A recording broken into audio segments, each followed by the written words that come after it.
What's going on, you guys? So obviously the Las Vegas Raiders fell to the Denver Broncos on Sunday, and this is rough. I don't want to say we're in purgatory right now, but we're definitely in something, and we're in the middle of it. Let's put it that way. So essentially, there was a lot of things that led to this loss, but overall, I think that there's some good things to take away. There's some bad, and we're going to go over both in our latest edition of Standouts and Fizzouts.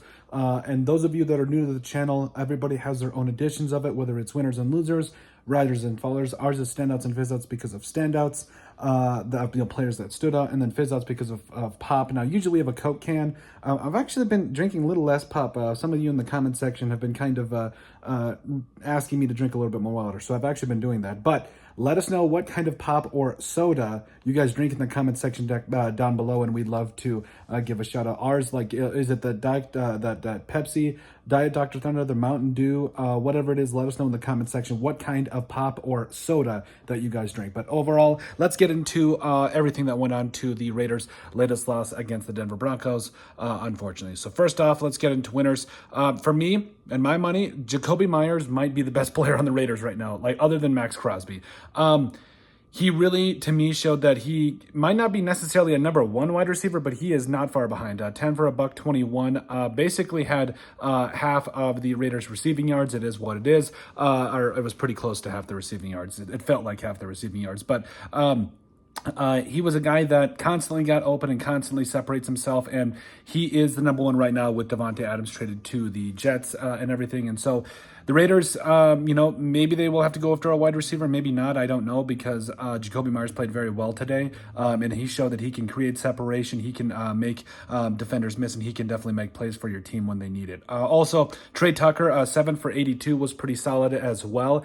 Trey Tucker is more of a number 3 wide receiver, if you ask me, but he could definitely develop into that number 2, maybe a number 1, but I definitely think his ceiling is number 2 receiver in the NFL. But Jacoby Myers and Trey Tucker, yeah, they set the tone for this thing, and were really big reasons as to why the Raiders were holding a lead and were doing so well at the start of it. Also, Brock Bowers, now, it wasn't the numbers we expected, but 4 for 38, like, he's still Brock Bowers. He is still arguably the best tight end in the NFL right now, and I know Gardner Minshew and Desmond Ridder, or whoever the quarterback to be determined is going to be lucky to have him for a long time, but it's just rough. Amir Abdullah had 5 for 37, 5 catches, 37 yards, and a touchdown. He also had 8 carries for 28 yards. The Raiders went they went away from the run way too quick. But so really the top 4 right there.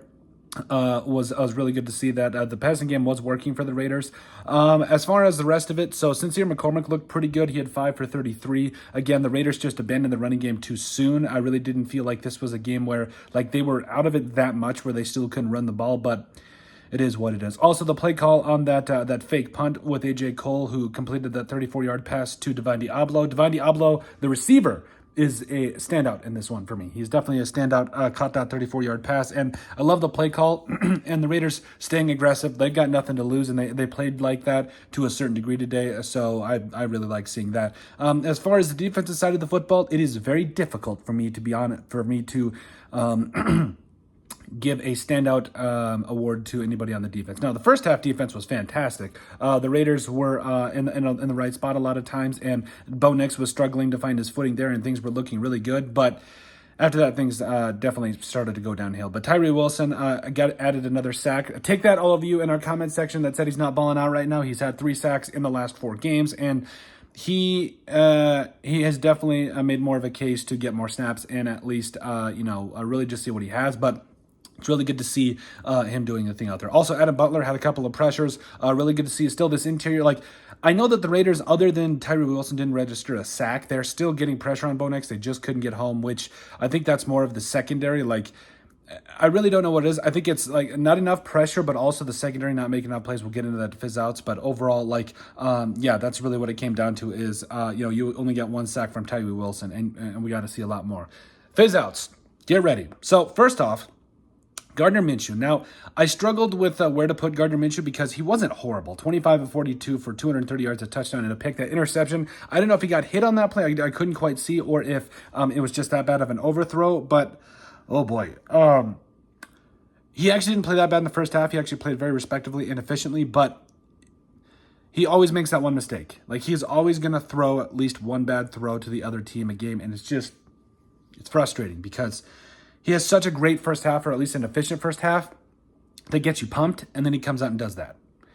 I don't know. It's just frustrating. But also, Desmond Ridder, he actually played pretty well. He was 5 for 10 for 64 yards, but I really don't know on that one. But as far as a fizz out, like Gardner Minshew, like we just need the right decision. Like we just need you to not turn the ball over. It's not hard. Also, the secondary got worked. Cortland Sutton did whatever he wanted, and Sutton was again like Sutton's a good receiver, but he's not like the best wide receiver. 8 for 97 and 2 touchdowns was Sutton, and again, both touchdowns were those were Bo Nix's only 2 touchdowns on the day, but the secondary just got worked. Jack Jones was responsible for one of those touchdowns. DeCameron Richardson, the 4th-round pick, was responsible for the other. Now, get this: the two players on your team that led the team in tackles were Jack Jones and DeCameron Richardson. Why do you think that is? Because they were god awful. Like they just did not break up any passes. Like they basically, I wouldn't be surprised if.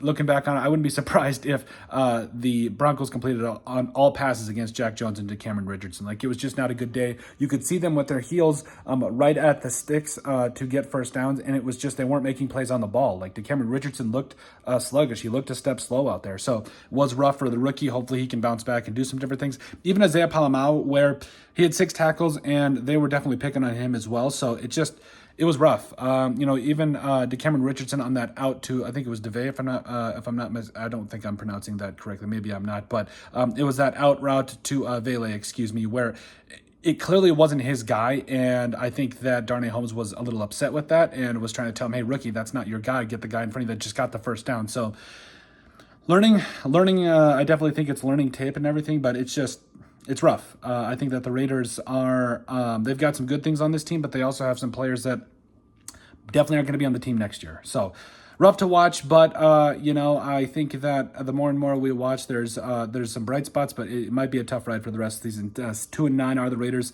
We're going to see how the rest of this thing goes, and I really don't know what's going to happen with Antonio Pierce. And also Gardner Minshew, obviously the shoulder injury. Hopefully he's good to go. It doesn't look good, though. We'll inform you about that. But overall, that is it. That is the latest edition of Standouts and Fizzouts for the Las Vegas Raiders against the Denver Broncos. Let us know what you guys think. Make sure you guys like, comment, and subscribe down below, and we'll see you in the next video.